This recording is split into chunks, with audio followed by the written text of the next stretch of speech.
Olá, bem-vindos a mais um TED Talk. Estou aqui novamente com o professor Carlos Nogueira para continuar, nesse segundo episódio sobre beatitude e predestinação. E começamos, no último episódio, em que o professor Carlos Nogueira estava falando sobre a beatitude, não chegou a terminar. E agora nós vamos dar prosseguimento a esse tema, que é bem vasto, né?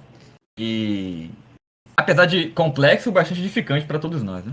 O professor, pode ficar à vontade. Muito obrigado mais uma vez e vamos nós. Ou seja, dando continuidade ao ponto onde eu parei, na parte anterior, vamos tratar de alguns requisitos necessários da beatitude. Alguns. É impossível dar todos pela extensão do assunto. Requereria muitos podcasts mais, muitas gravações mais. Então, eu vou dar alguns que são os mais fáceis de entender, mas que serão, para os nossos objetivos aqui, suficientes. Pois bem, o primeiro requisito da beatitude é a deleitação, ou seja, o prazer intelectual que dará a visão beatífica, que dará a visão face a face de Deus, que dará ao homem a visão de Deus por essência. Pois bem, e há que dizer que a deleitação é concomitante à beatitude. Claro, a beatitude não pode consistir essencialmente na deleitação, que é um efeito, uma consequência da beatitude, ou seja, da visão beatífica. A deleitação se segue da beatitude formal ao modo de acidente próprio. Vou dizer, vocês vão entender rapidamente o que é um acidente próprio. Por exemplo, qual é a essência do homem, da espécie humana? É animal racional. Esta espécie tem vários acidentes próprios ou propriedades. Dou dois deles. Primeiro, a sociabilidade. A sociabilidade no homem, ao contrário do que acontece com as formigas ou com as abelhas, ou com os cupins, ela decorre da racionalidade do homem. Da mesma forma, o senso de humor, para dizer com palavras mais simples, né? Todo homem tem senso de humor.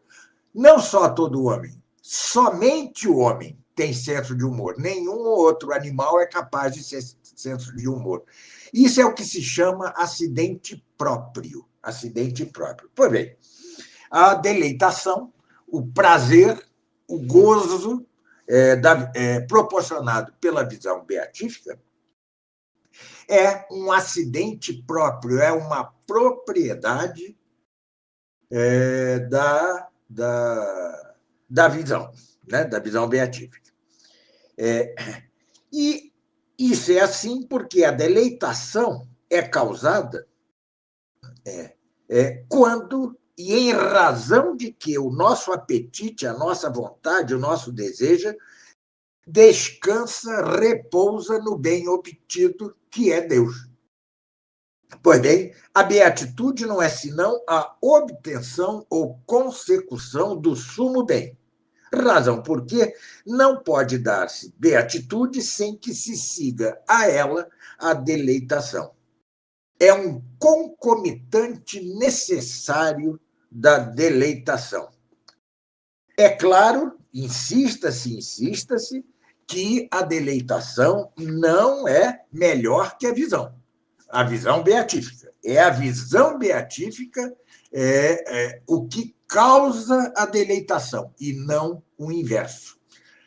Não se trata, obviamente, de prazer ou deleitação sensível, mas de prazer ou deleitação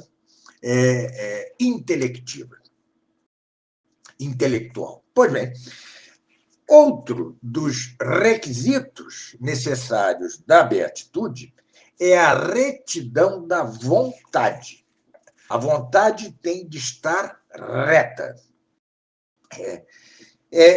E aqui há que considerar, primeiro, que a retidão da vontade, antes de tudo, é um preâmbulo da beatitude, um antecedente da beatitude. Por quê? Porque a vontade se diz reta enquanto se ordena devidamente ao fim último. Mas o fim se compara ao que se ordena ao fim, como a forma se compara à matéria.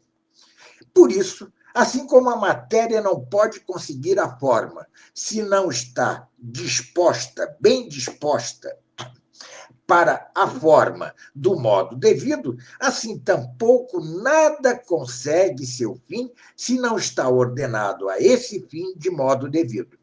Por isso, ninguém pode chegar à beatitude se não tem previamente retidão de vontade, vontade reta. Mas a retidão da vontade, além de considerar-se como preâmbulo, como antecedente da beatitude, deve considerar-se, assim como a deleitação, como eu, aliás, já antecipei ontem, deve considerar-se como concomitante da beatitude. É que a última beatitude, a felicidade última, consiste na visão, como já sabemos, da essência divina, que é a própria essência da bondade. E assim, a vontade daquele que vê a essência de Deus necessariamente ama tudo o que ama em subordinação a Deus, assim como a vontade daquele que não vê a Deus ama tudo o que ama sob a razão comum de bem que conhece. E isso mesmo é o que faz reta a vontade. Por isso, é manifesto que a beatitude não pode dar-se sem vontade reta. É aquilo que eu disse. Nesta vida, preambularmente, devemos, antes de tudo, amar a Deus, que conhecer a Deus, para que, na beatitude, na vida eterna, o amemos perfeitamente, porque o conheceremos perfeitamente. Inclusive, faz sentido com a própria oração da liturgia, né? Sim, É paz na terra, os homens de boa vontade, não de sim, bom intelecto. sim, exatamente. Mas há outros requisitos que são considerados requisitos não necessários à beatitude. Um deles, o corpo. Todos sabemos que para esta vida, esta em que estamos, o corpo é necessário. Né? O corpo é necessário. Sem o corpo, não podemos ter felicidade, mesmo que imperfeita nessa vida, mesmo que sejamos um metafísico, um sábio, simplesmente porque sem corpo não vivemos nesta vida. Na outra, parece, portanto, que seria necessária o corpo, absolutamente necessário, como um acidente próprio, o corpo para a beatitude perfeita. Pois bem, eu vou deter-me neste ponto, porque, quanto a isso, errou ninguém menos que um Papa. Tá certo? É muito interessante essa discussão que eu vou trazer aqui, e que mostra, mais uma vez, o nosso Bento XII primando por sua ciência com a assistência do Espírito Santo. Pois bem, os que negam a necessidade do corpo para a felicidade nessa vida, ou seja, os iogues, os budistas, os maniqueístas, etc., com razão ainda maior, negam a necessidade do corpo para outra vida. Os gnósticos, em geral, consideram que a matéria é essencialmente má. Razão por que necessariamente se exclui o corpóreo da beatitude perfeita. Dizia Santo Tomás em seu primeiro grande livro de juventude, que é o Comentário às Sentenças, em seu livro 4º. Alguns hereges defenderam que todo o corpóreo provinha de um princípio mau, enquanto o espiritual proviria de um princípio bom. E por isso se seguia que a alma não era sumamente perfeita, senão quando já separada do corpo. Só aí ela era perfeita. Razão porque estaria o corpo estaria afastada de seu princípio bom. E exatamente esse princípio bom o que a faria feliz, beata.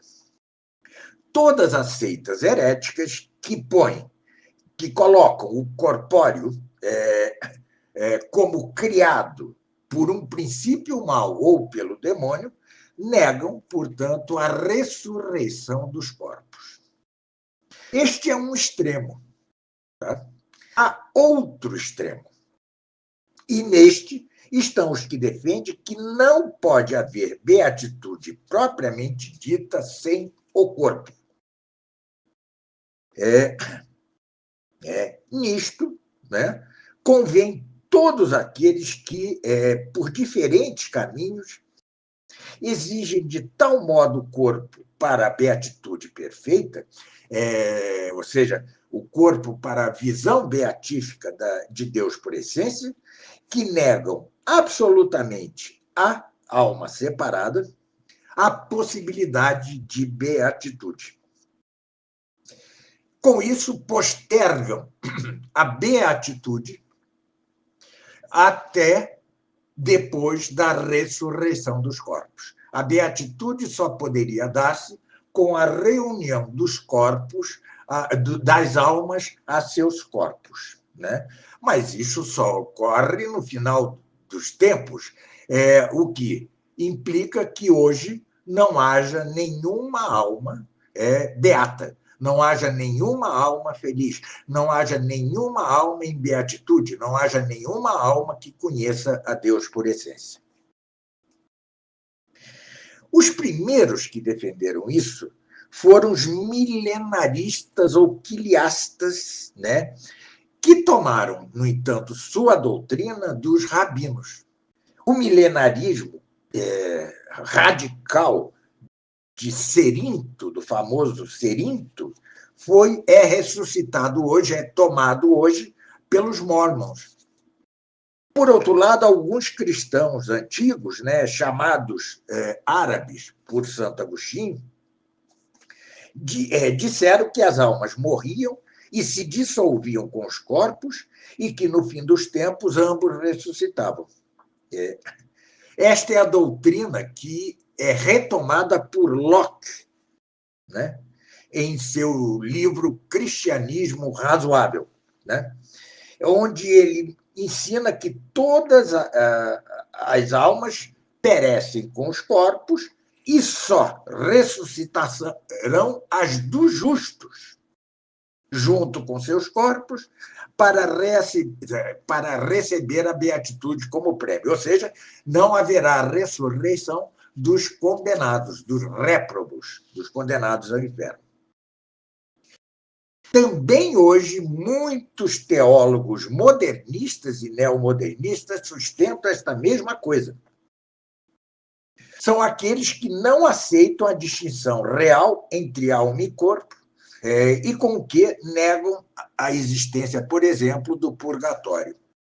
Havia uma corrente chamada hipnopsíquicos, né, do século IV, seguidores do persa Afrates, que postergava a visão beatífica até a ressurreição, né, dizendo que, enquanto isso, as almas dormiam. Muitos nestorianos defenderam a mesma coisa, né? No século XIII, também defendeu isso Salomão Bassoriense, creio que é isso. E parece que até Lutero a defendeu em uma de suas cartas. O condenado Rosmini, condenado no Vaticano I, defendeu que, no estado de pura natureza, as almas dos defuntos, dos falecidos, estariam em estado de sono, né? Também muitos teólogos gregos cismáticos defenderam de modos variados, né, a demora, o retardamento da visão beatífica para depois da ressurreição.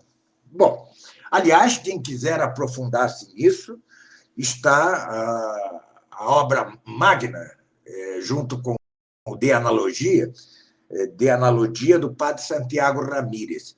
Eu pus na bibliografia, certamente estará aí na descrição do podcast, sobre a beatitude do amo. São 5 volumes em que o padre Ramírez, quanto a isso, se mostra não só sábio, mas de uma erudição inalcançável para a maioria dos homens, incluindo eu.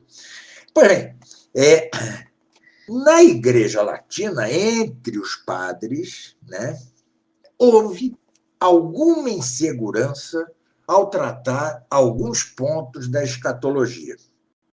Assim, Santo Ambrósio, Santo Agostinho e São Jerônimo afirmam a consumação da beatitude na ressurreição final, de um modo que põe certas dúvidas acerca da beatitude dos santos em estado de alma separada, né? De fato, Santo Agostinho, que confessou ingenuamente até que havia admitido o milenarismo espiritual, depois o negou, ensina também que os demônios não serão castigados no inferno, senão depois do dia do juízo final. Parece também dizer, em muitos lugares, que as almas dos santos permanecem em receptáculos escondidos à espera da beatitude final, que não lhe será concedida senão depois da reassunção de seus corpos no fim dos tempos, né? Concede a essas almas alguma visão de Deus imediatamente depois da morte, mas seria uma visão imperfeita e como que no meio de sombras, né? Minimamente, infimamente comparável com as que já possuem os anjos, ou com a visão que elas mesmas, as almas dos santos, terão depois da ressurreição dos corpos, né? Como serão, segundo Santo Agostinho, isso é verdade, como anjos de Deus. São Bernardo de Clairvaux, de Claraval, que nisto segue perfeitamente os padres latinos, fala de 3 estados das almas dos santos. O primeiro, no corpo corruptível, né? O segundo, sem corpo, e o terceiro, no corpo já glorificado. O primeiro, como ele diz, em milícia. O segundo, em descanso. E o terceiro, em beatitude consumada. Metaforicamente, o primeiro nas tendas, né? O segundo nos átrios e o terceiro na casa de Deus. Pois bem, tais autoridades, ou seja, Santo Ambrósio, Santo Agostinho, não é pouca coisa, não, hein? São Jerônimo, São Bernardo, né? Deram ensejo a que muitos teólogos católicos pudessem sustentar a opinião do retardamento da visão beatífica até a ressurreição dos corpos. Mas a discussão sobre este ponto, este é que é interessante, porque isso vai resolver-se no magistério da Igreja, né? A discussão sobre esse ponto se radicalizou ao extremo, né, na época de 2 papas, João XXII e o já referido Bento XII. João XXII foi o que canonizou Santo Tomás, né? E tem o mérito de ter sido o último a defender até Leão XIII a doutrina dos 2 gládios de Bonifácio VIII e de Inocêncio III. No ano de 1336, Bento XII resolveu definitivamente o assunto. Mas, antes disso, João 22, que era um sujeito assim audacioso, tenaz, tinha uma vontade férrea, né? E que gostava de disputas árduas e controversas, não era, no entanto, o bastante, digamos, erudito nas disciplinas teológicas, né? Essa palavra não é minha, é de Santiago Ramírez, né? Pois bem, João 22, contra a concepção teológica já majoritária então, ou seja, século XIV, defendia a opinião de que as almas dos falecidos, dos mortos, possuíam somente a visão da natureza humana de Cristo e não haveriam de conseguir a completa bem-aventurança senão depois do juízo final.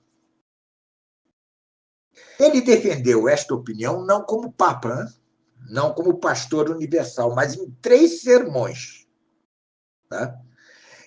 No segundo sermão, o Papa declarou que a visão de Deus é devida unicamente como recompensa ao homem unido como sujeito em corpo e alma na ressurreição, mas não é devida à alma separada ainda do corpo. No terceiro sermão, o Papa afirmava que tanto os demônios como os homens condenados não sofreriam o castigo eterno do inferno, senão depois do juízo final. Ele chegou a escrever algo no ano de 1333, defendendo este ponto de vista, mas não como doutor privado. Tá? O rei Filipe VI, rei da França, ordenou uma investigação. Vejam só que qui pro quo, né? E essa investigação começou, de fato, no ano de 1333. Né? Em seguida, o Papa, ele mesmo, né, criou uma comissão de cardeais e teólogos que o levou a declarar que se retrataria de sua opinião, se esta fosse contrária à doutrina universal da Igreja. Em 1334, na véspera de sua morte, o Papa se retratou solenemente de sua opinião diante do colégio cardenalício, né? Com palavras, agora sim, falando como Papa, transmitidas numa bula. A bula foi publicada por seu sucessor, o famoso, já entre nós, Bento XII. Sendo ainda cardeal, né, Bento XII tinha já escrito uma extensa obra sobre este assunto. E, contrariamente a seu antecessor, defendia a opinião teológica geral, majoritária. Mas, antes de proceder à sua definição como Papa, né, entregou a um grupo de teólogos uma investigação bem detalhada sobre o problema. Pois bem, o argumento de razão que baseia todas estas opiniões as opiniões erradas, é que sem a união com o corpo, a alma não tem natureza perfeita. E, com efeito, diz Santo Tomás que a alma separada do corpo é uma pessoa truncada. Pois bem, mas o mesmo Santo Tomás desenvolve de 3 modos esta opinião, contrária à sua, né? Partindo de 3 princípios. A graça supõe a natureza, o agir se segue ao ser, e a natureza humana supõe corpo e alma. Daí que, sobre a beatitude perfeita, que consiste na visão de Deus, alguns, com opinião errada, né, está suposto, defenderam que a alma não pode alcançá-la existindo sem o corpo. dizem que as almas dos santos separadas dos corpos não alcançam tal beatitude, senão no dia do juízo, quando se reúnem a seus corpos. Mas responde-se a isso em dois passos, né? Em duas aproximações. Primeiro, dizendo que as almas dos santos gozam de beatitude perfeita, simpliciter perfeita, mesmo separadas dos seus corpos. É de todo falso que as almas dos santos devam esperar a ressurreição para gozar de perfeita beatitude. E podemos aduzir a isto argumentos tanto de razão como argumentos de autoridade. Comecemos pelo argumento de autoridade. Cristo, na cruz, diz ao bom ladrão: hoje mesmo estarás comigo no paraíso. E hoje não era senão aquela mesma tarde. E estar com ele significa participar do estado da alma de Cristo que tinha a visão beatífica.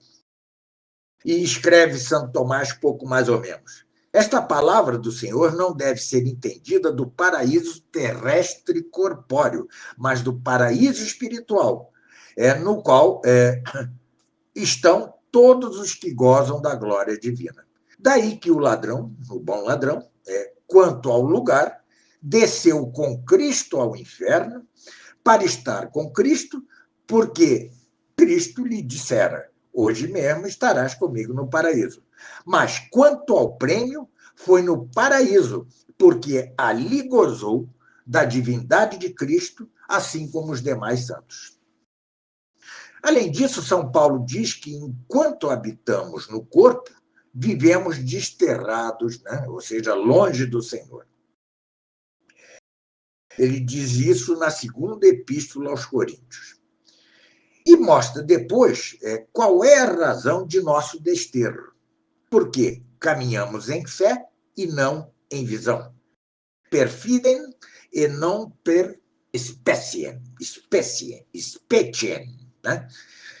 Pois bem, daí se vê que enquanto alguém caminha per fidem e não per speciem, ou seja, caminha por fé e não por visão, carecendo da visão da essência divina, não está ainda na presença de Deus. Mas as almas dos santos, separadas do corpo, de seus corpos, estão, sim, diante de Deus. E por isso o próprio São Paulo acrescenta: mas confiamos e gostaríamos de partir do corpo e estar presentes ao Senhor, né? Manifesta-se assim, né? Portanto, que as almas dos santos separadas dos corpos caminham por visão, vendo a essência de Deus. E é nisto que consiste a verdadeira beatitude. Mas acrescente-se a razão teológica. O intelecto não precisa do corpo para sua operação, senão por causa dos fantasmas ou imagens sensíveis elaboradas pela cogitativa.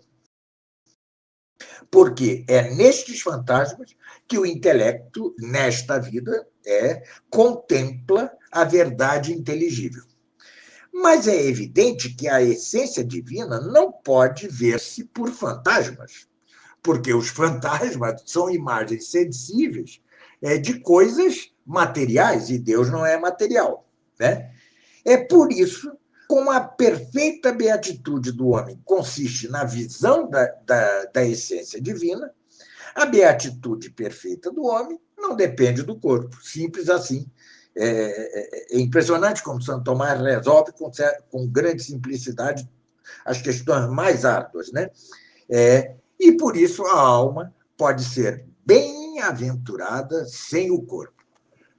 Então, vejam, não é necessário o corpo para a bem-aventurança. Os que já estão no céu já veem a essência divina e, por isso, já são beatos, felizes, com beatitude perfeita. Mas há um requisito que não é necessário, mas que é conveniente. E, para este requisito, é que o corpo é requerido para a beatitude. Há uma distinção em latim que é a seguinte: beatitude simpliciter perfeita, ou seja, pura e simplesmente perfeita. Mas a beatitude hominino perfeita, ou seja, é mais que pura e simplesmente, é absolutamente perfeita, não necessária, mas acrescenta perfeição à beatitude, e para isto o corpo é necessário. Entre os teólogos escolásticos, era comum dizer que as almas dos santos gozavam da visão beatífica antes da ressurreição e que esta consistiria, e nisto consistiria a beatitude essencial, e que depois da ressurreição a beatitude se consumaria com o que estes teólogos chamavam beatitude acidental, que consistia principalmente no gozo da glória corporal em natureza completa. Sucede que a autoridade daqueles padres referidos, né, e, sobretudo, a autoridade imensa de Santo Agostinho, pôs em discussão até que ponto a reunião com o corpo levava à perfeição a própria beatitude essencial. Ele, sem dúvida, embora a gente possa discutir, né, qual era a posição exata de Santo Agostinho quanto à postergação ou adiamento da beatitude, ele, sem dúvida, afirmava certo aperfeiçoamento da própria visão beatífica depois da ressurreição dos corpos, né? Pois bem, Honório de Autun, não sei bem como se pronuncia, né? E São Bernardo seguiram a opinião, e também a seguiu o famoso Pedro Lombardo, os três, no século XII, né? E esta sentença passa aos teólogos de século XIII, por exemplo, a Santo Alberto Magno, e também a São Boaventura. Santo Tomás, jovem, júnior, né? O Santo Tomás, doente da essência e do comentário às sentenças de Pedro Lombardo, seguia também a Santo Agostinho e defendeu esta opinião, né? Justificava, né, de modo hábil, mais hábil que todos, mas era ainda esta posição. O aprofundamento da visão de Santo Tomás maduro só se dará precisamente na primeira parte da Suma Teológica. E ele muda de opinião. Ele vai pôr, nesta primeira parte, como objeções, como argumentos contrários ao que ele vai dizer, né? Os argumentos fundados exatamente em Santo Agostinho, e que ele mesmo defendera. Ele vai reconhecer ao argumento de Santo Agostinho algo de verdadeiro, mas o corrigirá quanto ao que tem de excessivo, né? Então, eu vou tentar acompanhar seu raciocínio, desculpe a minha extensão da coisa, mas é muito interessante, né? É assim, sabe-se que para a perfeição de algo, algo pode pertencer de duas maneiras, ou seja, para constituir a essência da coisa, assim como a alma se requer para a perfeição do homem. E também para alcançar a perfeição da coisa, como a beleza do corpo e a velocidade de raciocínio pertence à perfeição do homem. Mas, embora o corpo não pertence à perfeição da beatitude humana, do primeiro modo, ou seja, quanto à essência, pertence, no entanto, do segundo modo, ou seja, quanto a ser bom. Porque, como a operação depende da natureza da coisa, quanto mais perfeita seja a alma em sua natureza, tanto mais perfeitamente terá sua operação própria, operação essa que, como vimos na parte do podcast passada, consiste a felicidade. Né? Então, com isso, ele reconhece algo de Santo Agostinho, mas nega que a reunião ao corpo seja parte essencial da beatitude. É uma parte acidental, mas que aperfeiçoa o modo de ser da própria coisa. Pois bem, depois dele, os franciscanos, em geral, continuaram a defender a opinião agostiniana, né? E, em especial, Duns Scott. Né? E o próprio Bento XII, vejam vocês, o próprio Bento XII, como doutor privado, defendeu isso. Né? Como se chamava era um opúsculo chamado Sobre a Beatitude das Almas dos Santos. Pois bem, vários teólogos, porém, né, começaram a defender a posição de Santo Tomás. Em especial, o famoso Pedro Paludano. Vou falar dele no meu curso de História da Filosofia. Né? Depois, porém, da definição de Bento XII sobre a verdadeira beatitude essencial, que é conferida imediatamente às almas santas, né? Sem esperar a ressurreição dos corpos, ou seja, o juízo final, e tendo crescido com o tempo a autoridade de São Tomás, sua posição definitiva, ou seja, de São Tomás maduro, prevaleceu de tal maneira que, pouco a pouco, passou a ser comum entre os teólogos. O próprio Bento XII vai definir que a reunião com o corpo, embora não seja essencial à beatitude, traz como aumento acidental da beatitude, é um aumento extensivo. Né? Pois bem, e aí o Concílio de Florença vai repetir isso, creio que São Roberto Bellarmino também o fará. Né? Pois bem, também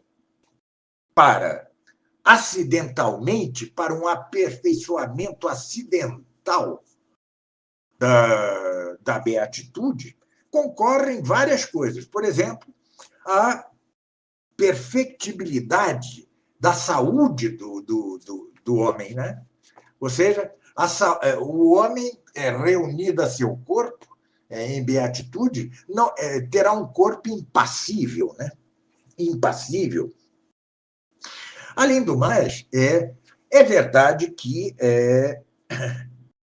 nesta vida nós necessitamos de bens exteriores, né? Certo dinheiro, saúde, necessitamos de coisas que, essencialmente, não se necessitarão na beatitude perfeita. A beatitude perfeita não requer absolutamente bens exteriores. Tomemos um caso interessante, que é o da sociedade dos amigos, a amizade. Né?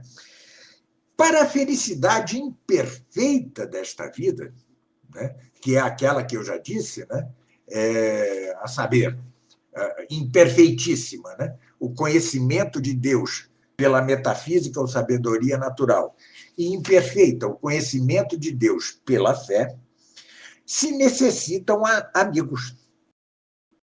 Né? Tanto se trata de vida contemplativa, né, como, ademais, se trata conjugadamente de vida ativa. Né? Mas, obviamente, a sociedade dos amigos, a amizade, não é necessária essencialmente na beatitude perfeita, mas é sim, acidentalmente. É necessária para que a beatitude seja ótima, tá certo? Não essencialmente beatitude, mas para que seja otimíssima, digamos assim. Então, na beatitude, nós vamos ter, de certo modo, amizade com os Sim, outros sim, sim, bem-aventurados? sim, sim. Teremos, e especialmente com aqueles que foram nossos amigos nesta vida, né? Tá certo? Olha só. É, de fato, a sociedade dos amigos de respeito a um melhor estado, a um melhor modo de ser da beatitude. E dizia Santo Agostinho, a criatura espiritual e intelectual perfeita e bem-aventurada, como são os anjos, no que se refere a que exista e seja sábia e bem-aventurada, só intrinsecamente é ajudada pela eternidade, pela verdade e pela caridade do Criador. Mas há que dizer também que é ajudada extrinsecamente pela alegria da sociedade que tem com os outros bem-aventurados, uma alegria que não é em si, é em Deus. Daí que seja acidental. O acidente é aquilo que é na substância. Daí que seja acidental, mas aperfeiçoadora, de algum modo, da beatitude a sociedade dos amigos. Os amigos contemplam em si mesmos não só todas as outras criaturas, mas todas as outras criaturas em Deus. Né? E assim se alegram. Pois bem, a caridade, que, como todos já sabemos, né, se aperfeiçoa na beatitude, estende-se certamente não só ao amor de Deus, mas ao amor do próximo. Mas a perfeição da caridade é essencial à beatitude quanto ao amor de Deus, não quanto ao amor do próximo. Por isso é que se houvesse uma só alma gozando de Deus, né, essa alma seria bem-aventurada, seria beata, mesmo que não tivesse nenhum próximo para amar. No entanto, já que há o próximo, segue-se o amor dele, o que se chama dilectio, a dileção pelo próximo.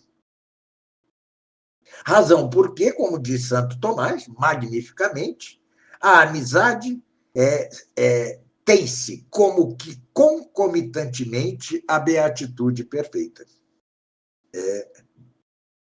A extensão às outras almas, continua ele, né, contribui para a beatitude ainda mais. Não, isso não é ele. Isso quem diz é Santiago Ramírez.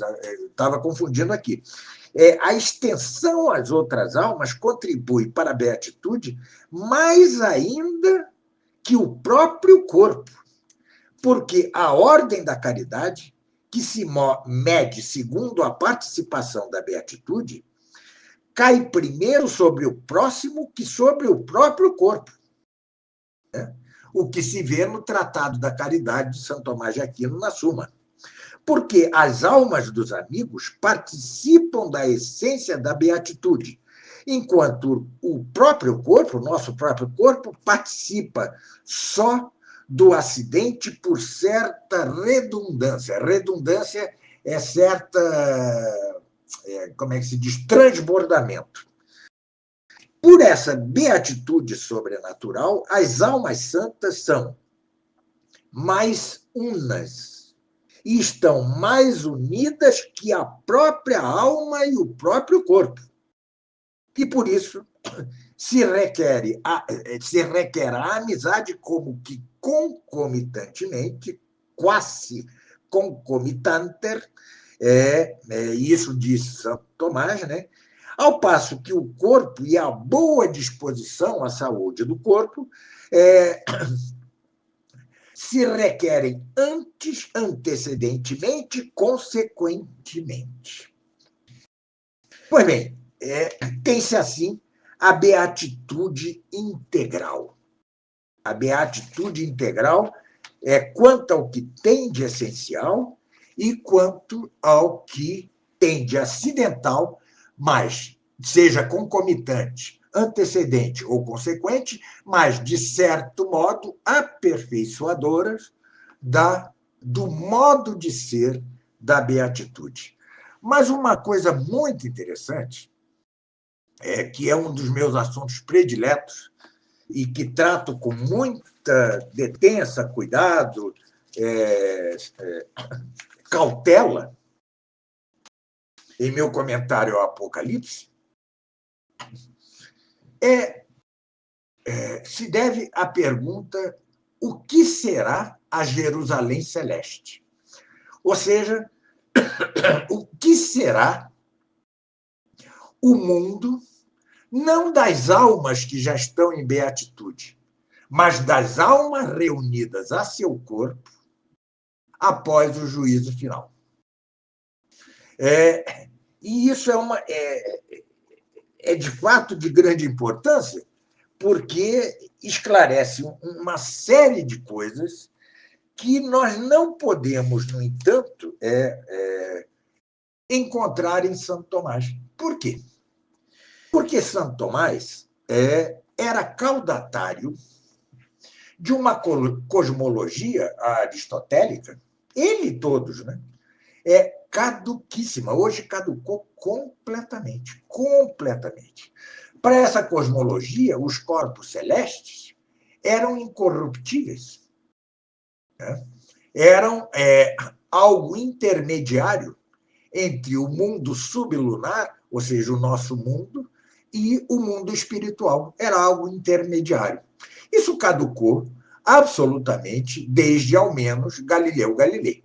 Pois bem, então, como será isto? Né?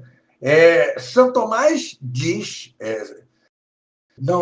especialmente no compêndio de teologia, que eu traduzi, conheço bem, conheço como a palma da mão, né? Diz que na Jerusalém Celeste, ou seja, nos novos céus e na nova terra, né, os astros já não girarão. Tá certo? Já não girarão. E não haverá nem animais, nem vegetais, nem nada. Ou seja, tudo aquilo que servia ao homem para seu sustento, etc., deixará de existir, porque o corpo glorificado, ele já não terá necessidade de procriação, de alimentação, nada, nada. Nós teremos todos os órgãos como uma lembrança do passado. Ou seja, teremos o aparelho digestório ou digestivo, teremos o aparelho venéreo, né, sexual, mas sem uso, é uma lembrança.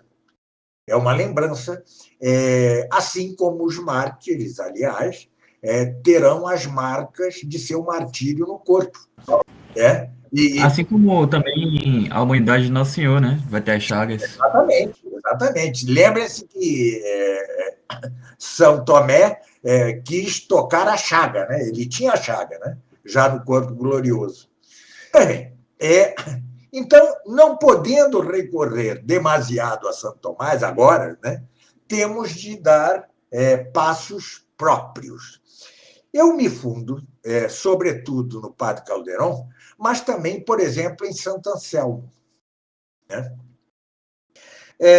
Isso me foi despertado quando eu li, na tradução de Monsenhor Strobinger, da Bíblia, né, a sua tradução do Apocalipse, em que ele dizia algo que me instigou. Né? Não é possível que, na descrição do Apocalipse, se fale tão insistentemente em animais, É a descrição da Jerusalém celeste final. Animais, pedras preciosas, árvores, etc., e que isso não exista. Ele não podia resolver isso, ele não tinha instrumental. O Monsenhor Straubinger não era um metafísico para resolvê-lo. O padre Calderon, não sei se leu, Monsenhor Straubinger, dá passos. E eu creio que darei outros passozinhos em meu comentário ao Apocalipse. Pois bem, partamos do magnífico versículos do Apocalipse, do capítulo 21. Depois vi um céu novo e uma terra nova. Porque o primeiro céu, ou seja, o que existe atualmente, e a primeira terra desapareceram e já não existe mar. E vi a cidade santa, a Jerusalém nova, Nova Jerusalém, baixar do céu, de junto a Deus, engalanada como uma noiva ataviada para seu esposo. Seu esposo é o cordeiro. Pode entender-se isso, inicialmente, da igreja. A igreja, tal como existe hoje, a igreja militante. Mas logo depois se vê que não, que ele está descrevendo a Jerusalém celeste, que pode dizer-se, por outro lado, a igreja triunfante final, mas uma igreja que não terá hierarquia. Uma igreja, o único templo será Deus mesmo. E a hierarquia da Jerusalém Celeste se deverá aos graus de compreensão que cada um terá em sua visão beatífica, em sua visão de Deus. Né? Graus esses que, como eu disse na parte passada, se deverão ao grau de caridade com que amamos a Deus nesta vida.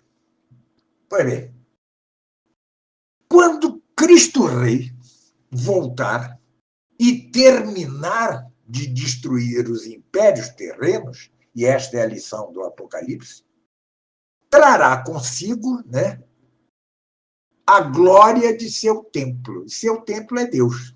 Né?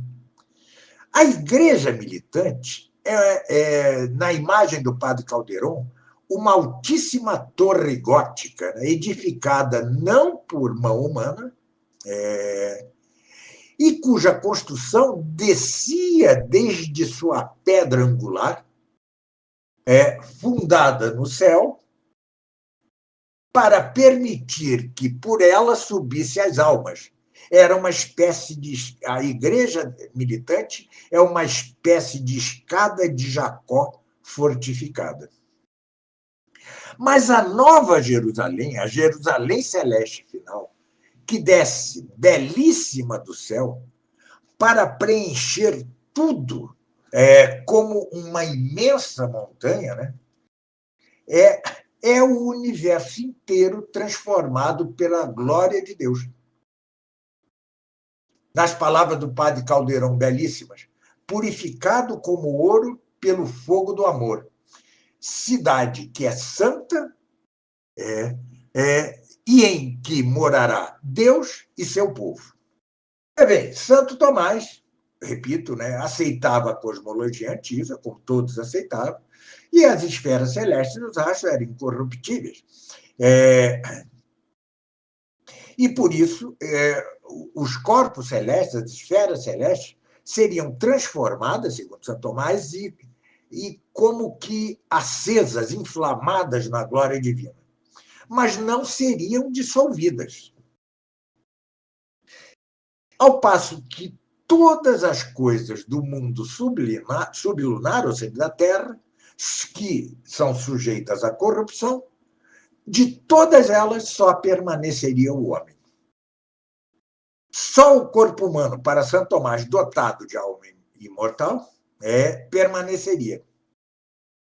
E todas as demais substâncias compostas dos 4 elementos, né? Água, terra, fogo e ar, hoje sabemos que são cerca de 100 elementos, ou seja, os minerais, os vegetais e os animais, não poderiam permanecer sob a glória de Deus. Por quê? Porque seriam corruptíveis, sendo, no entanto, a glória de Deus incorruptível. Mas nada do universo, contra o que cria Santo Tomás, nada deixa de estar sujeito à corrupção, incluindo os astros, os corpos celestes. A composição dos corpos celestes, como hoje todos sabemos, é semelhante à composição da Terra. Por isso é que a novidade do universo glorificado será não só maior, mas muito maior do que os antigos, incluindo Santo Tomás, poderiam pensar. E essa modificação alterará, transformará até a mais íntima constituição da matéria. Pois bem, o céu, avancemos nossas hipóteses, em parte fundadas no Padre Caldeirão, o céu já não será, como agora, um lugar no universo corporal. Ele abarcará tudo, abrangerá tudo, né? Excetuado o inferno.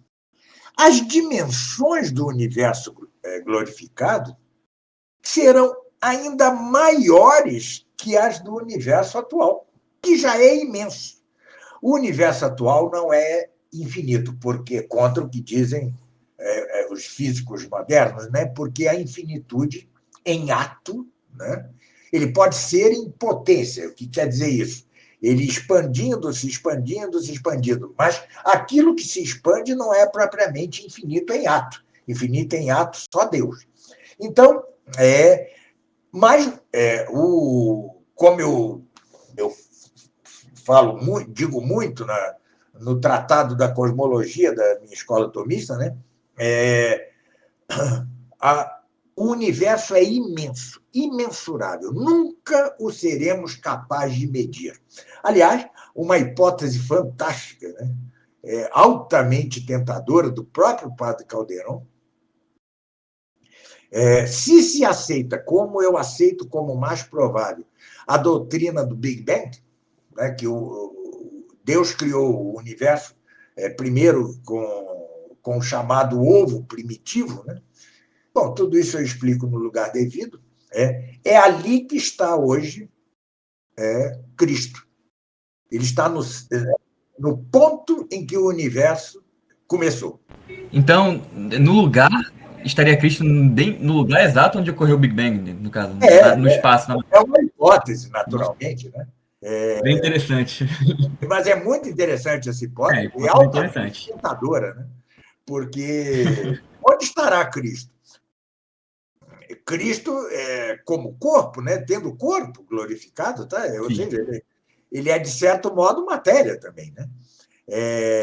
Mas, então, o universo atual, que é imenso e nem sequer tem figura, porque se tivesse figura, ele teria de confinar com outra coisa, mas não há nada além do universo, será, então, de uma imensidão que hoje não podemos nem calcular.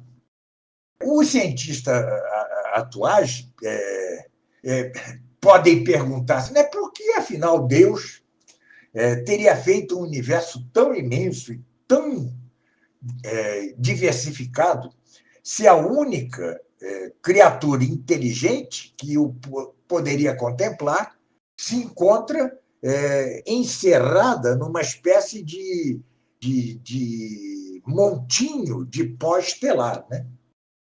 Mas nós sabemos que não haverá recanto do universo em que os corpos gloriosos não poderão chegar. Por quê? Nossos corpos gloriosos estarão dotados de agilidade. Né? Uma agilidade que nos fará capaz de, em um instante, estar aqui e em outro estar lá, muito longe. Pois bem, ademais, talvez a Jerusalém Celeste corresponda a uma região central, né, cujas 12 portas, como diz o Apocalipse, estarão sempre abertas. Né? Se diz no Apocalipse: suas portas não se fecharão de dia, porque noite ali não haverá. Né? E levarão a ela a glória e a honra das nações. É uma cidade de arquitetura belíssima, como nos retrata o Apocalipse, e agora o mais interessante, cuja geometria não será plana, mas cúbica. Lê-se no Apocalipse. Mediu com a cana a cidade santa e tinha 12.000 estádios, sendo iguais em seu comprimento, em sua largura e em sua altura, o que mostra que é cúbico. Né? O Monsenhor Strobinger escreve em sua tradução, num comentário à sua tradução do Apocalipse, como é que se pode conceber uma cidade cúbica? Né? Mas a resposta não é difícil a quem tem um pouco de conhecimento de física e de metafísica. Né? É porque já não estarão os corpos gloriosos sujeitos à força da gravidade. A geometria hoje é plana ou esférica porque estamos submetidos à força da gravidade.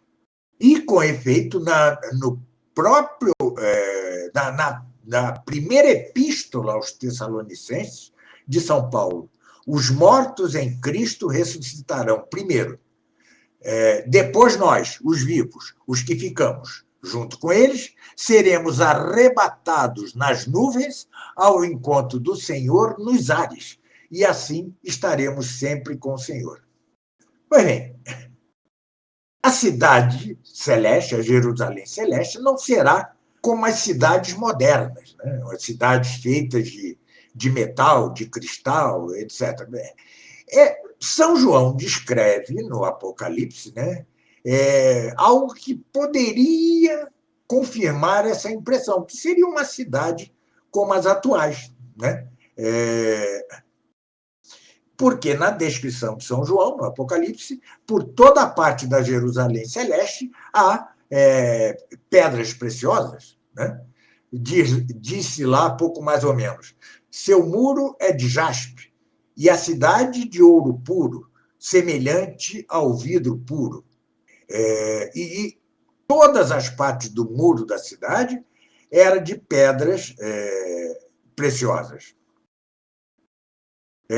Pois bem, digamos assim, en passant, todas as modificações de graça e de glória da ordem sobrenatural não podem existir por si mesmas, como realidades substanciais, porque são participação da essência divina, que é a única glória substancial. São necessariamente realidades acidentais que hão de ter como sujeito uma substância natural, com princípios entitativos de determinada espécie. Por isso é que Deus pode glorificar um anjo, pode glorificar um homem, pode glorificar um leão, pode glorificar uma árvore, pode glorificar um diamante, mas entre umas substâncias e outras há grande diferença. O anjo e o homem podem glorificar-se, podem ser glorificados sem deixar de ser o que são. Por quê?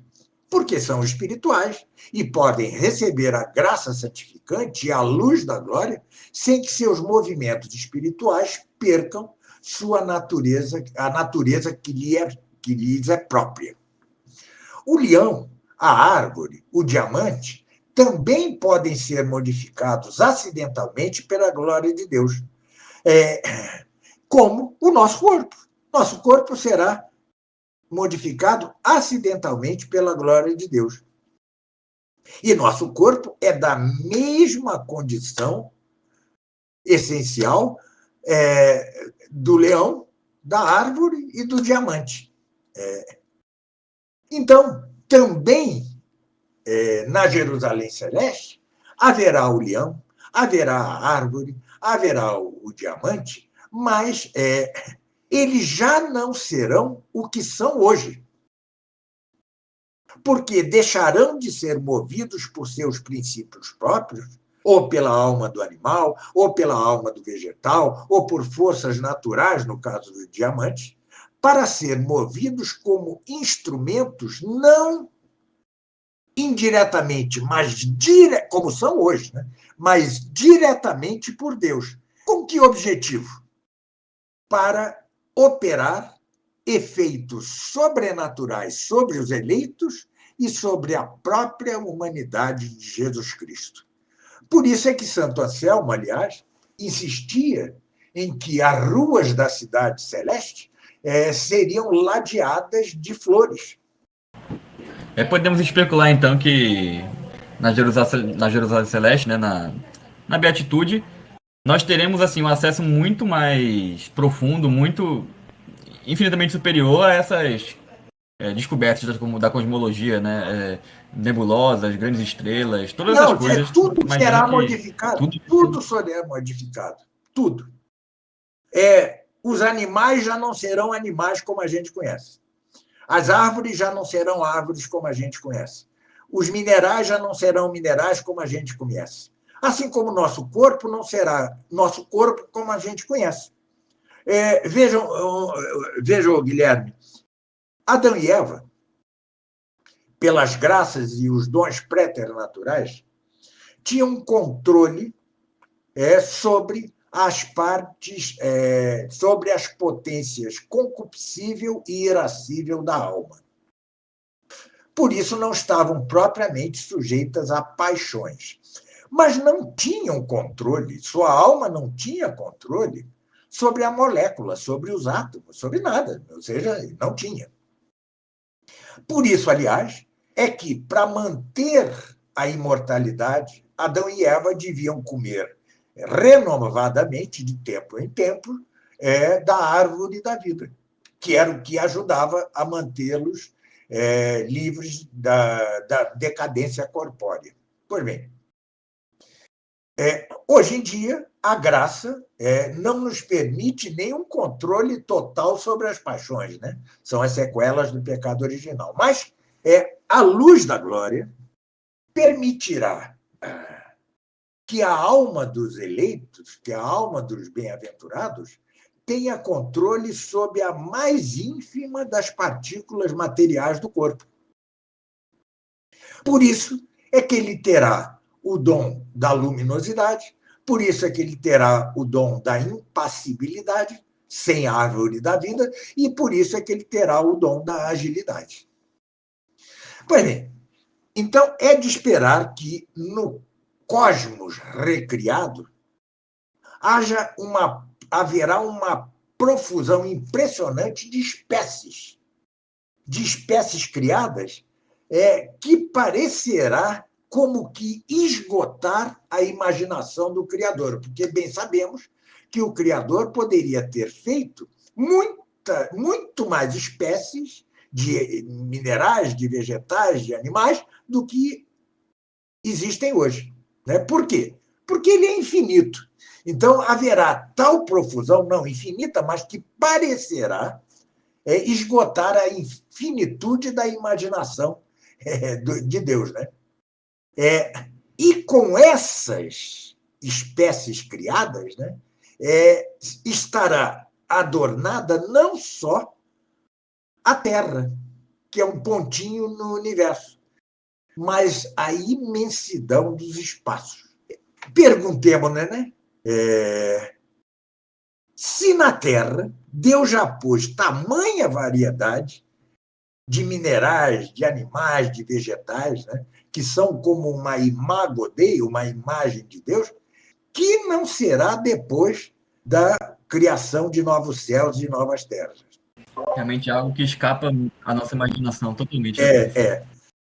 Não, mas isso tudo não é imaginação poética, né? Tá certo? Isso é hipótese teológica das mais sérias, né? Tá certo? Das mais sérias. Bem, mas diz o padre Caldeirão, e vou terminar esse assunto, que ele é tão saboroso que podemos passar com ele todo o podcast, né? As espécies minerais não serão carentes de vida, veja só.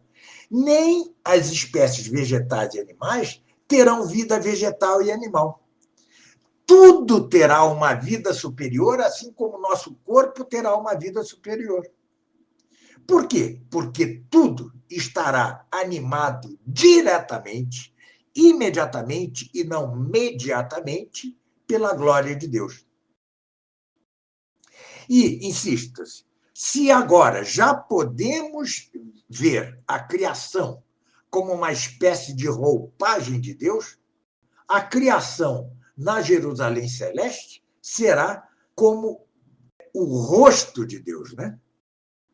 Aí, umas palavras lindas do Padre Caldeirão, é assim, Deus nos embalará, algo assim, com mares maravilhosos, como em seu colo, como se estivéssemos no colo de Deus.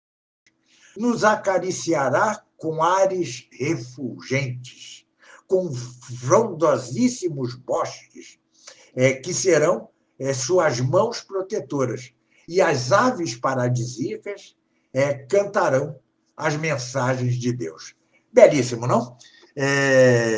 Pois bem, posto isso, podemos, então, passar para o próximo ponto, em que eu não me deterei demais, que é o ponto sobre a predestinação, ponto árduo, que, no entanto, né, Guilherme, nós já, sobre o qual já gravamos um longo podcast, né?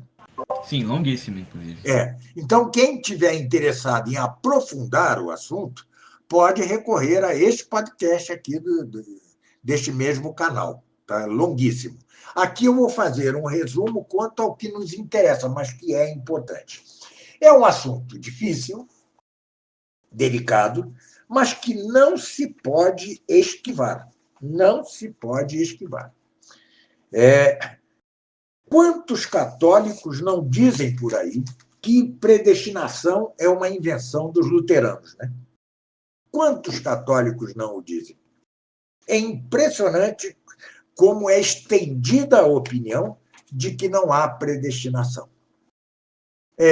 Pois bem, a predestinação é doutrina católica também, né? Ainda que muito diferente da doutrina da predestinação de Lutero e dos protestantes em geral. Mas vocês verão aqui, pelas citações da Escritura que eu farei, que, de fato, só chegam a esta magnífica Jerusalém Celeste aqueles que são predestinados por Deus a isto, né? E que, portanto, estão inscritos no famoso livro da vida. Tá certo? Santo Tomás trata, na Suma Teológica, detidamente do livro da vida, livro que reaparece, que aparece, né, com muita insistência no Apocalipse de São João. Pois bem, antes de tudo, contra os que negam que os homens sejam predestinados por Deus, lemos na Epístola aos Romanos: os que Deus predestinou, a esses também os chamou. E diga-se que é conveniente que os homens sejam predestinados por Deus. Todas as coisas não só estão sujeitas à providência divina, mas são movidas por ela, enquanto Deus é a causa primeira e universal. E, como é da razão de toda providência ordenar aquilo que está sob ela a um fim, não poderia deixar de ser assim com a providência divina. Mas o fim a que Deus ordena as suas criaturas é duplo. Um desses fins excede a proporção da natureza criada. E este fim é exatamente aquilo que já tratamos, a vida eterna, a beatitude eterna, a visão perpétua, perene de Deus por essência. O outro fim é proporcional à natureza criada. E, por isso, a criatura pode alcançá-la segundo sua própria natureza, segundo a capacidade de sua própria natureza. Assim, o que não é possível alcançar só com a virtude da natureza criada, há de ser transmitido por outro. Assim como para a flecha atingir o alvo, só é necessário que a lance o arqueiro, né? Pois bem, por isso é que se deve dizer que a criatura racional chega a seu alvo como que transportada por Deus. Mas não é possível que a razão deste transporte, aliás, como de todas as ações divinas providenciais, ou ad extra, ou seja, fora de si mesmo, fora da própria divindade, não preexista em Deus da eternidade, desde a eternidade. Por quê? Deus não só é maximamente simples, mas ato puro e sem mescla de potência passiva nem de acidente, é a própria simplicidade. Mas a razão de qualquer coisa que se há de fazer existente na mente de seu autor é uma espécie de preexistência nele desta mesma coisa. E por isso é que a razão da condução da criatura racional ao fim do homem ou vida eterna deve dizer-se predestinação. Por quê? Destinar é encaminhar, conduzir, enviar. Em suma, quanto a seu objeto, a predestinação é parte da providência divina. Ser predestinado, obviamente, não convém aos brutos, aos irracionais, não só aos anjos e aos homens. Veja, quando eu disse que vai haver animais, vegetais, etc., na Jerusalém Celeste, não quer dizer que sejam os nossos pobrezinhos animais aqueles. Eles não vão ressuscitar, tá certo? Infelizmente. Eu adoro meus animais aqui, mas eles não vão ressuscitar. Bom, mas não importa quão miserável seja o homem, porque não importa a razão de predestinação, o grau de miséria nesta vida do predestinado à visão beatífica de Deus. Diz Santo Tomás, toda concessão de um bem superior à dívida daquele a quem se concede pertence à misericórdia. Pois bem, além disso, faça-se uma observação. Só a poucos predestinados, pouquíssimos, Deus revela que são predestinados. Porque se revelasse a todos, isso geraria em muitos negligência quanto à santidade de vida. Bem, a predestinação não é algo nos predestinados. É algo somente naquele que predestina, Deus. Insisto, a predestinação é parte da providência. E a providência não se encontra nas coisas que ela dirige ao fim. É certa razão no intelecto daquele que providencia. Mas a execução da providência, que se chama governo, encontra-se de maneira passiva nos governados e de maneira ativa no governante. Assim, sendo a predestinação certa razão existente na mente de Deus, segundo a qual se ordenam alguns a beatitude eterna, então é a execução mesma desta ordenação o que se encontra passivamente nos predestinados e ativamente no predestinador.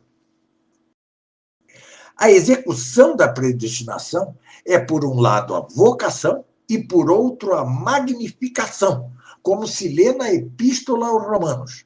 Aos que predestinou, Deus também os chamou. Aos que chamou, também os magnificou. Pois bem, A predestinação não põe nada no predestinado, mas sua execução põe no predestinado certo efeito. Alguns afirmam que a graça entra na definição de predestinação, como parte da essência da predestinação. Mas isso é equivocado. Por quê? A graça é temporal, enquanto a predestinação é eterna. E se a graça fosse parte da essência da predestinação, também a predestinação seria temporal, com o que se deixaria de fazer da eternidade. A graça não é parte da essência da predestinação e está para a predestinação como o efeito está para a causa. O que é eterno, ou seja, a predestinação e toda a providência divina, pode ter efeito temporal. Assim como da eternidade, Deus criou o mundo no tempo. Ou como, por exemplo, um arquiteto pode hoje querer construir uma catedral daqui a 10 anos. Portanto, a graça não é parte essencial da predestinação. Mas contra os que dizem, e isso são tantos hoje em dia, que Deus não reprova nenhum homem, é de fé que reprova, sim, alguns. Lê-se em Malaquias. Amei Deus, né? Deus falando, amei Jacó e aborreci Esaú. A predestinação, repita-se, é parte da providência. Mas é próprio da providência permitir alguma deficiência ou defeito nas coisas. Razão por quê, sendo os homens destinados à beatitude eterna pela providência divina, cabe igualmente à providência divina permitir, não querer, como queria Lutero, que alguns não alcancem este fim. E é isto exatamente o que se chama reprovação da parte de Deus. Pois bem, assim como a predestinação é parte da providência respeitante aos ordenados à beatitude eterna, assim também a reprovação é a parte da providência que diz respeito aos que não a alcançam. E assim como a predestinação inclui a vontade de conferir, segundo a misericórdia de Deus, a graça e a glória, assim também a reprovação inclui a vontade de Deus de permitir, segundo sua própria justiça, a justiça de Deus, que alguém incorra em culpa e sofra a pena da condenação. Daí o absurdo da noção hoje de Jesus unicamente como misericórdia. Não, Deus, Jesus, são misericórdia e justiça. São ambas as coisas.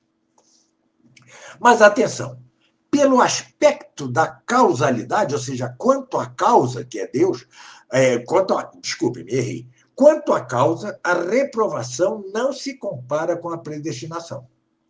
A predestinação é causa, a predestinação divina é causa tanto da glória, que os predestinados esperam para a vida futura, como da graça que recebem na vida presente. Ao contrário, e ainda contra o que diz o luteranismo, a reprovação não é causa do que acontece na vida presente. Ou seja, a reprovação divina não é causa da culpa, porque a causa da culpa sempre estará no culpado e em seu mau uso do livre-arbítrio. Mau uso pelo qual se separa da graça. Como diz a Escritura, tua perdição vem de ti, ó Israel, né? Mas Deus é causa da punição, a pena é eterna. Ele não é causa da culpa, mas ele é causa da punição da culpa. Bem, antes de tratar um ponto delicado, que é o de se Deus quer ou não quer a salvação de todos, é preciso dizer se os predestinados são eleitos por Deus. E contra os que negam que sejam eleitos por Deus, deve dizer-se que, segundo a razão, né, a predestinação supõe a eleição e a eleição supõe a dileção ou amor. Ou seja, a predestinação é parte da providência divina. Como a providência é uma razão existente no intelecto enquanto ordena algo a seu fim. Mas nenhum intelecto ordena nada a seu fim sem vontade própria.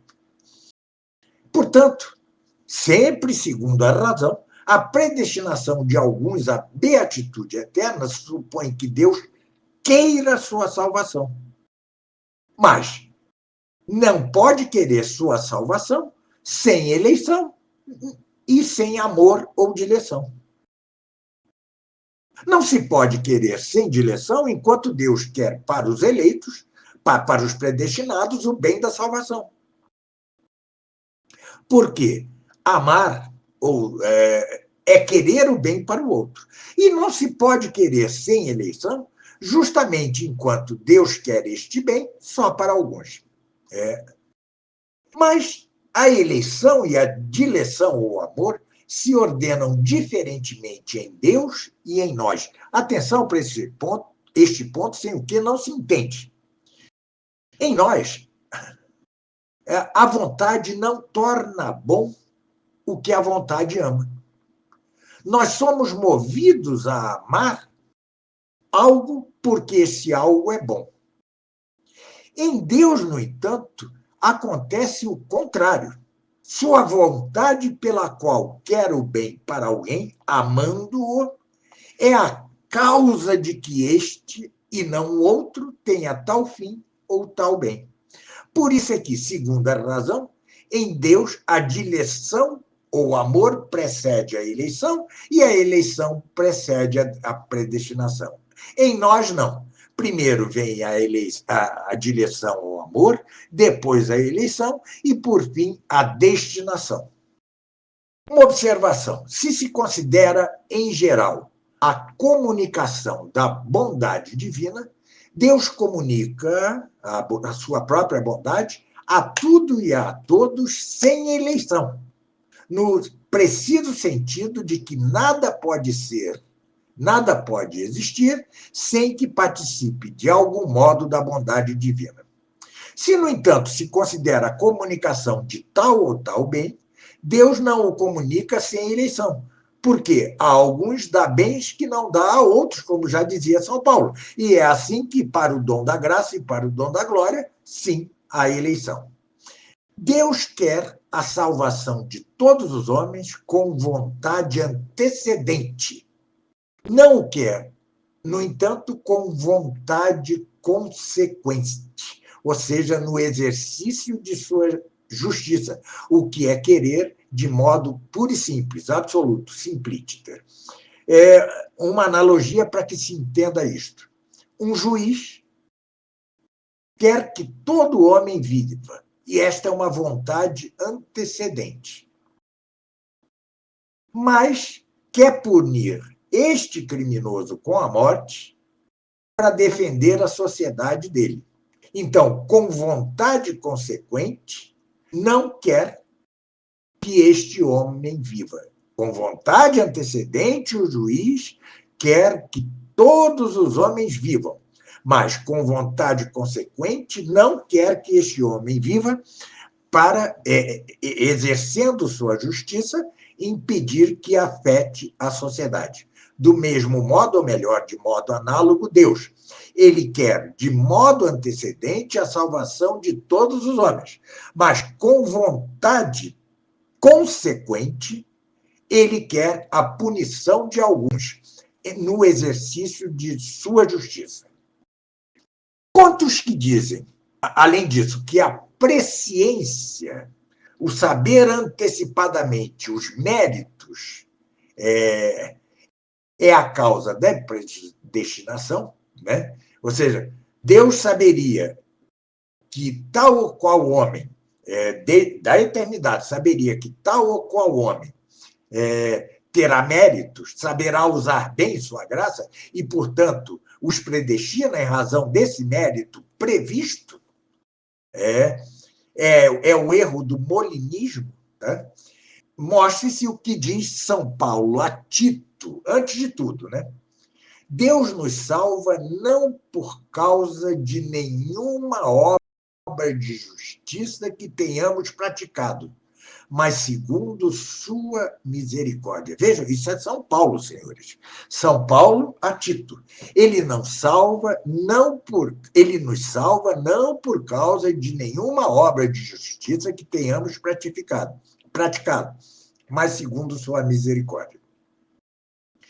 Calma que já responderei a 1000 interrogações que hão de estar surgindo em sua mente. Pois bem, a predestinação inclui uma vontade, a vontade de Deus, né? E não se pode atribuir causa à vontade divina, porque Deus é incausado. Mas podemos atribuir uma razão da parte das coisas queridas, enquanto justamente Deus quer que uma coisa seja a causa de outra. Por isso mesmo é que ninguém nunca incorreu propriamente no absurdo de dizer que os méritos seriam a causa da predestinação divina da parte do ato mesmo daquele que predestina. O que se encontra aqui em discussão e que tantas desavenças gerou no próprio mundo católico, né, é se, quanto a seus efeitos, a predestinação tem alguma causa, o que é o mesmo que perguntar se Deus teria pré-ordenado que daria a alguém os efeitos da predestinação por causa de seus méritos. Orígenes disse que sim, o padre da igreja, né? Para ele, as almas humanas, criadas todas no princípio, ele segue a Platão aqui, as almas humanas são criadas antes dos corpos, conseguem, segundo a diversidade de suas obras, sorte diversa neste mundo enquanto unidas ao corpo. Mas São Paulo exclui isso. E na Epístola ao Romano diz, porque, não tendo eles nascido ainda, nem tendo feito ainda bem ou mal, não em vista de suas obras, mas por causa daquele que chama o seu, foi-lhe dito a Rebeca, o mais velho servirá ao mais novo, segundo o que está escrito. Eu amei Jacó e aborreci Esaú. Outros defenderam, né, que os méritos pré-existentes nesta vida são a razão e a causa dos efeitos da predestinação, né? Os pelagianos, a heresia condenada pela Igreja, disseram que o começo das boas obras procede de nós, e só o seu acabamento procede de Deus. E assim, o efeito da predestinação é dado a um e não a outro, porque um deu os primeiros passos, enquanto o outro não deu os primeiros passos. Mas é o próprio apóstolo Paulo quem exclui isso, ainda na segunda epístola aos Coríntios. Não somos capazes por nós mesmos de nenhum pensamento sobrenaturalmente bom, isto está implicado, como procedente de nós mesmos. Nenhum princípio pode ser anterior ao pensamento. Por isso, não se pode dizer que haja em nós nenhum início que seja a razão dos efeitos da predestinação. Mas outros disseram que a razão da predestinação se encontra nos méritos que se seguem ao efeito mesmo da predestinação, no preciso sentido de que Deus daria a graça a alguém e teria pré-ordenado dar-lhe essa graça por ter previsto que ele a usaria bem. Como se um príncipe de Santo Tomás desse um cavalo a certo soldado, sabendo que este soldado usaria bem o cavalo. Pois bem, em decorrência disso, os defensores dessa opinião distinguiram entre o que procede da graça e o que procede do livre-arbítrio. Como, veja o seu erro, se o mesmo efeito não pudesse proceder dos dois. Mas é evidente que é da graça, que o que é da graça é efeito da predestinação. Razão porque isso não pode dar-se como razão da predestinação. Está incluído nela. Se, pois, algo mais é de nossa parte razão da predestinação, não poderá estar incluído nos efeitos da predestinação. Falando mais propriamente, não há distinção na coisa entre o que procede da predestinação e o que procede do livre-arbítrio, entre o que procede da causa primeira, Deus, e o que procede da causa segunda, nós. De modo ordinariamente, a providência divina produz seus efeitos mediante a ação de causas segundas, nós, de modo que também o procedente do livre-arbítrio é procedente da própria predestinação. Por isso, é preciso considerar de dois modos o efeito da predestinação. De um modo em particular, nada impede que um efeito da predestinação seja a causa de outro efeito da predestinação. Porque, segundo a razão de causa final, um efeito posterior será causa de um efeito anterior, enquanto, segundo a razão de causa meritória, um efeito anterior será causa de um efeito posterior. É como se dissesse, por um lado, que Deus preordenou dar a alguém a glória por causa dos méritos, e, por outro, que Deus preordenou dar a alguém a graça para que mereça a mesma glória. Mas devemos considerar o efeito da predestinação, sobretudo, de outro modo, em geral. E, deste modo, é impossível que o efeito total da predestinação, em geral, tenha qualquer causa de nossa parte. E isso é assim porque, seja o que for que se encontre no homem e que o ordene a beatitude, está todo compreendido sob o efeito da predestinação, incluída a preparação para a graça, né? Que, sem dúvida, se dá segundo o socorro divino. Com efeito, lê-se na Escritura: faz-nos voltar a ti, Senhor, e voltaremos. Deste ângulo, quanto a seus efeitos, a predestinação tem sua razão na bondade divina. E, por um lado, é a bondade divina que todo o efeito da predestinação se ordena como a seu fim, enquanto, por outro lado, é da própria bondade divina que todo o efeito da predestinação procede como de seu primeiro princípio, como de seu motor. Esta é a doutrina, muito sumariamente, da predestinação tomista, né? Contra ela, ergueu-se, era a doutrina não tão bem posta, não tão bem explicada, mas era a doutrina já dos padres e era a doutrina de Santo Agostinho, tá certo? Foi preciso chegar ao período pós-tridentino e após a morte de Santo Inácio, para que Molina, um jesuíta, se opusesse a esta doutrina. Certo? É o primeiro, fora os heréticos, como Pelágio, etc., ele é o primeiro a erguer-se contra a doutrina da predestinação, cujo ápice é Santo Tomás de Aquino. O Papa de então, Júlio II, salvo engano, que era jesuíta ele também, convocou uma comissão de teólogos, cardeais, etc., durante um largo tempo de discussão e não chegou a nenhuma conclusão.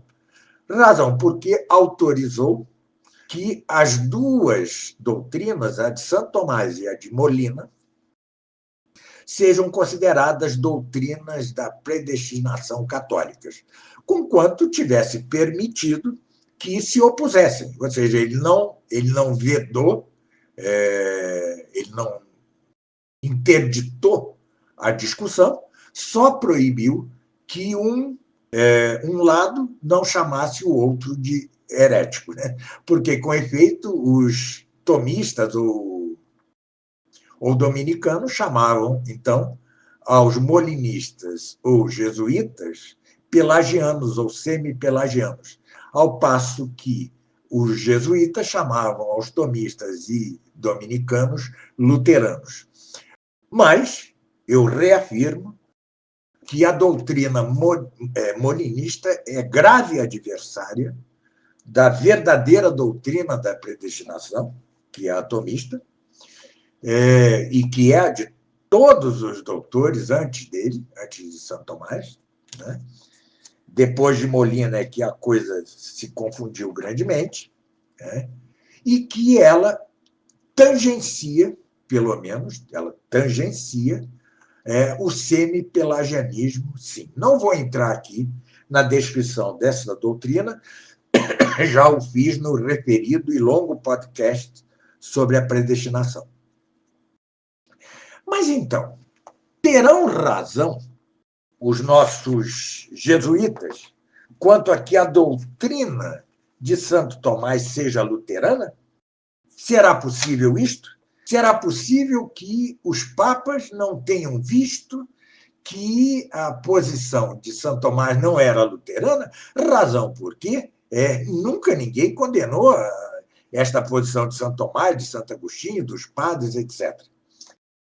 E agora eu já vou partir para o término desse podcast.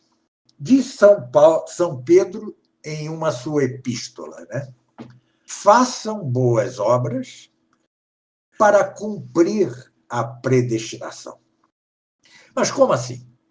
Está-se predestinado ou não se está predestinado? Como cumprir se já houve a predestinação e a predestinação é de toda a eternidade? E se todo o Novo Testamento está repleto de confirmações da doutrina da predestinação de Santo Tomás? Como assim? É porque Deus quis, com absoluta conveniência, que o homem participasse da predestinação com seus méritos. Daí que é preciso as boas obras para merecer a glória, para merecer a beatitude. O predestinado está. Mas Deus quer do predestinado as boas obras. Ele quer do predestinado mérito, razão porque, dizia Santo Agostinho, aquele que te criou sem ti, não te salvará sem ti. É uma exigência de Deus que os predestinados concorram com seus méritos e boas obras para sua própria predestinação. É claro que, em vários casos, Deus mostra a absoluta gratuidade da predestinação, que, em termos essenciais, a predestinação não depende dos méritos. Por exemplo, as crianças que morrem batizadas vão para o céu sem mérito algum.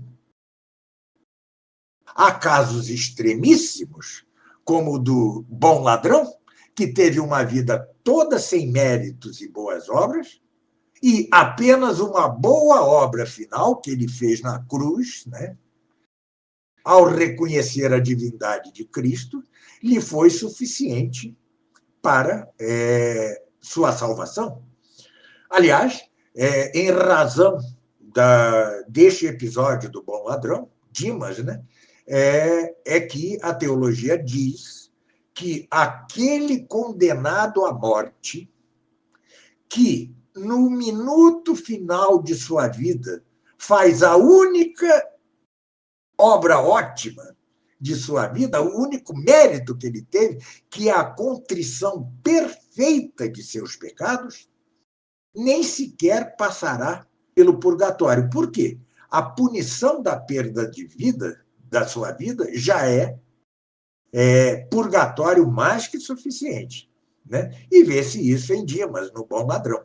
Com efeito, hoje mesmo estarás comigo no paraíso. né?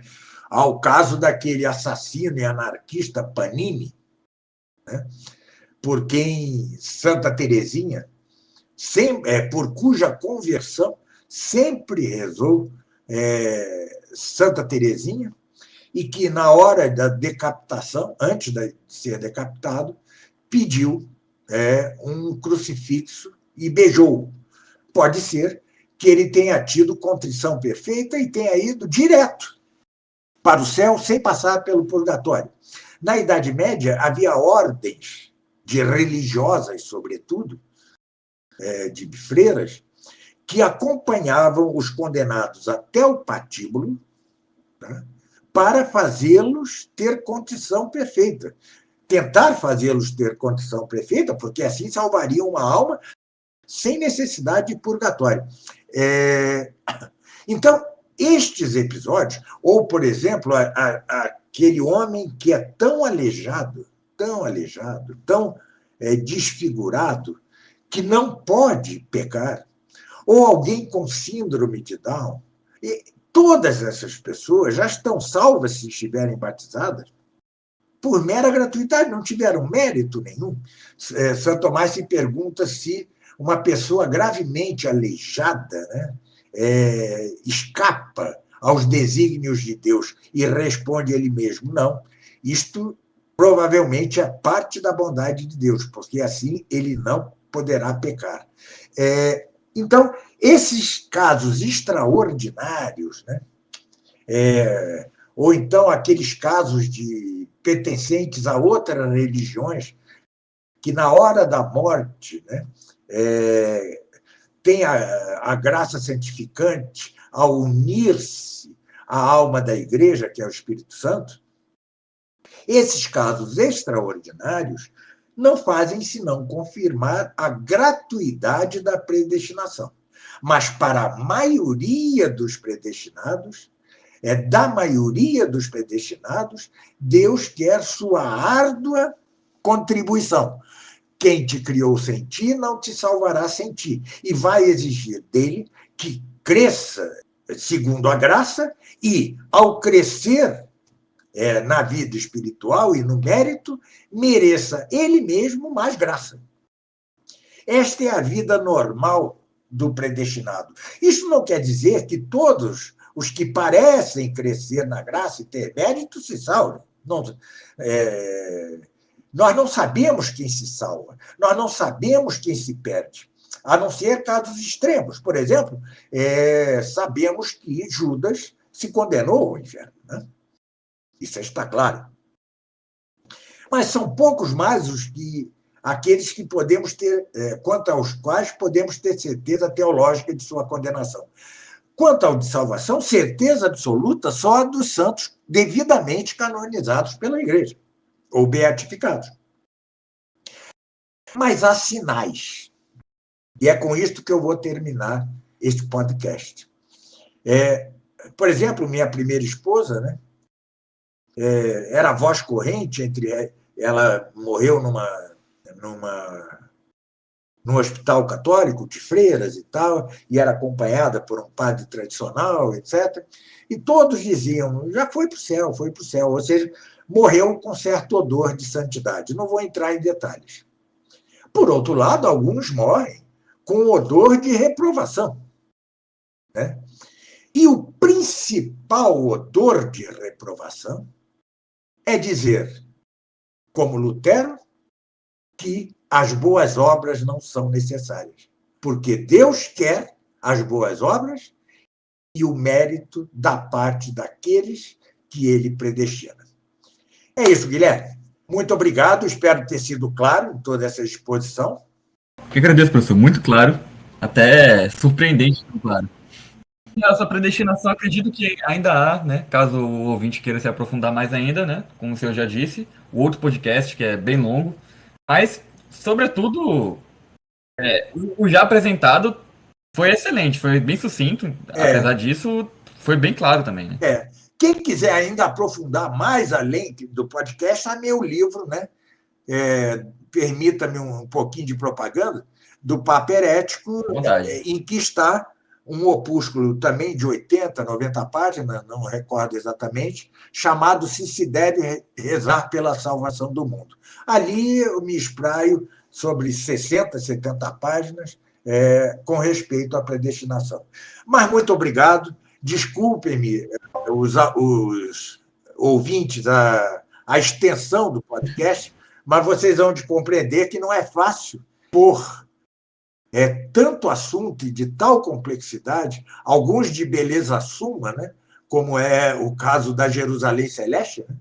É um assunto de beleza tocante, emocionante, quase impossível, eu, pelo menos, não consigo resumir tudo isso em 2 horas, 1h30. Foi preciso esse desdobramento em 2 partes.